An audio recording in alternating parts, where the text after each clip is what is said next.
이재명입니다.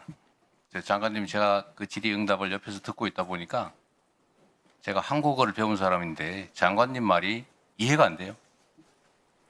사도광산하고 군함도가 같은 겁니까? 다른 겁니까? 본질적으로는 같은 성격의 문제입니다. 같은 겁니까? 다른 겁니까? 아니, 사안은 다르지만 본질이 같다고 말씀드렸습니다. 제가 지금 본질 물어봤습니까? 같은 거냐 다른 거냐 물어봤죠. 그럼 사안은 다른 사안입니다.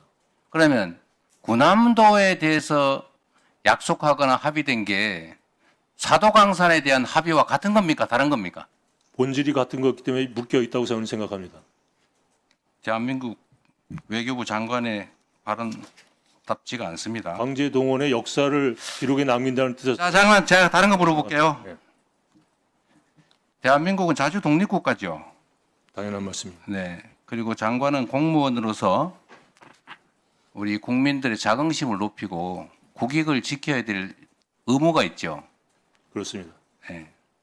그런데 이번 사도광산 관련된 외교 협상에서 우리 국익에 부합하지 않다든지 국민들의 정서에 부합하지 않으면 최소한 반대 의견을 가지고 관철해야 되는 건 맞지 않습니까? 그렇게 협상을 했습니다. 그런데 결론은 어떻습니까? 우리 국민들 다수는 장관께서는 뭐라고 말씀하신지 몰라도 우리 국민들이 또 여기 계신 많은 분들이 이해하기로는 강제동원에 관한 언급이 없다. 양보했다. 일본에 밀렸다. 이렇게 생각하는데 장관만 아니라고 하면 아닌 게 되는 겁니까? 그 발언 문안이 증거 자료 아니겠습니까? 제가 없는 걸 가지고 있다고 주장하는 게 아니죠. 강제동원이라는 표현이 있습니까? 그 2015년도의 문안을 포함한 과거의 모든 결정과 일본이 취한 약속 그 속에 다 들어가 있는 거 아니겠습니까? 장관, 네. 군함도 사안과 사도광산 사안이 같은 사안입니까? 다른 사안입니까? 사안은 다른 사안이나 본질이 같다고 누누이 말씀드렸습니다. 그래서 두 개를 한꺼번에 묶어서 그런 표현을 만들었습니다.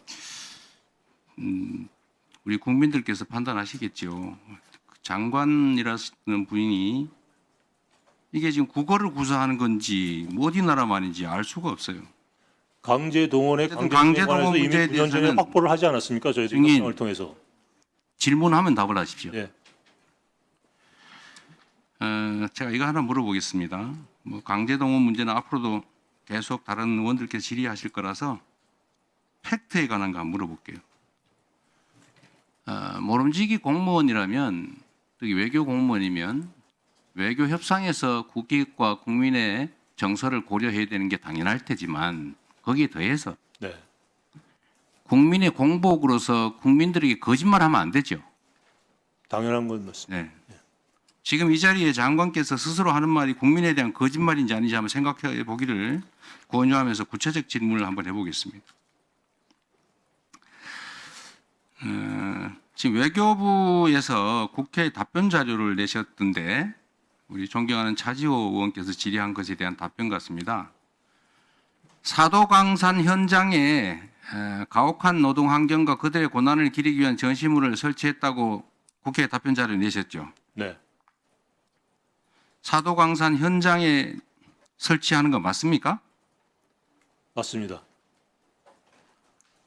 아이카와 박물관에 설치하기로 되어 있는 거 아닙니까? 아이카와 박물관이 사도광산 일했던 한국인 노무자들의 기숙사 터입니다. 기숙사 사도광산에서는 2km 정도 떨어진 지역에 있는 거 맞습니까? 전체적으로 사도광산을 유물을 전시하고 있는 곳이 향토박물관입니다. 아이카와. 그게 사도광산 현장입니까? 사도광산 현장에 박물관이라는 게 3개밖에 없습니다. 그중에서 제일 가까운 곳이 아이카와 향토박물관입니다. 장관, 네. 아이카와 박물관은 사도광산에서 2km 떨어져 있고 사도광산 현장은 아니지요. 사도광산이 넓은 지역입니다. 기타자 지금 그러면 사도광산이 일본에 있으니까 일본에 아무 데나 설치하면 사도광산 현장에 설치한 게 되는 겁니까? 아니죠. 지난번 군함도를 도쿄에다가 했기 때문에 큰 분란이 일어났기 때문에 이번에는 바로 현장 가까운 곳에다가 전시해라라는 이코모스의 권고사항이 있었고 그것을 일본이 받아들인 겁니다. 장관 스스로 지금 말했잖아요. 가까운 곳에. 사도광산이 그 커다란 그쪽에 일부 지역이 장관. 향토박물관입니다. 장관 스스로 한 말 중에 가까운 곳하고 현장하고 같습니까? 다릅니까? 거기서 말하는 현장이라는 게 하도 광산이 있었던 갱도 있는데 하라는 뜻이 아닙니다. 가까운 곳이 장관께서는 가까운 곳이나 현장이나 같은 말이다 이렇게 저는 생각하시는군요. 그렇게 생각합니다. 예. 도쿄 같은 데다 하면 안 된다는 자, 뜻으로 이해하고 있습니다. 다른 거 하나 또 물어볼게요. 저는 이게 허위 공문서 작성에 해당된다고 봅니다. 한번 장관께서 계속 우기시니까 한번 법적 판단을 받아보는 방안을 강구하겠습니다. 자, 두 번째로 보도 자료를 냈는데 이 보도 자료에 보니까 이렇게 돼 있어요. 일본 수석 대표가 이렇게 발언했다. 7월 27일 날 외교부에서 낸 겁니다.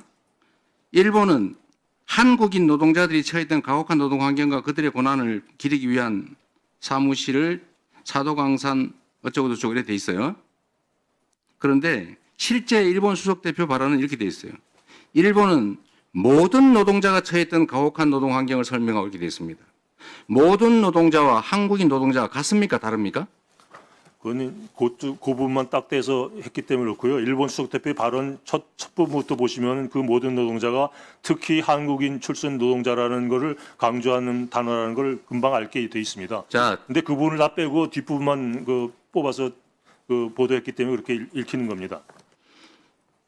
그러면 그렇게 써야지 나온표까지 쳐가지고 일본은 모든 노동자가 처했던 가혹한 노동 환경을 설명하고 이들의 고난을 기억하기 위해 모든 노동자와 관련된 새로운 전시물을 이미 현장에 설명 전시시설에 설치했다 이렇게 했는데 왜 거기다가 그 말을 써놓냐 이 말입니다. 한국인이라고 다르잖아요. 앞에 all the workers, especially those from the Korean Peninsula라는 게 맨 앞에 데피니션으로 나와 있습니다.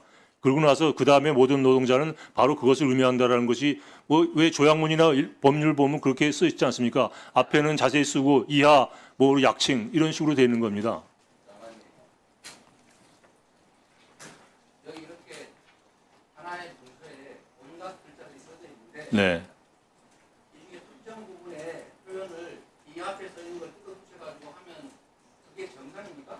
아니 그 기사를 쓴 분이 그 비판하신 분이 그것만 뽑아서 그렇게 말씀하신 거지 앞부분과 연계 속에서 설명을 해야 전체적인 그림이 그려지는데 그건 다 빼놓고 뒷것만 해놓으니까 그게 이상하게 들리는 겁니다. 보도자료도 공문서지요. 보도자료는 앞에 보기 설명을 해놨으면 저희들이 내가 묻는 거는 보도자료가 공문서냐 아니냐 묻는 겁니다. 공문서죠. 공문서 허위 작성하면 처벌되죠. 허위 작성이 아니라 앞에 그렇게 저희들이 설명을 해놨습니다. 허위 작성하면 처벌되는 거 맞습니까? 허위 작성한 바 없으니까 처벌할 리가 없습니다. 허위 작성하면 처벌하죠. 예, 허위 작성이 아닌지 가려봐야 되겠죠. 그렇게 하십시오. 예.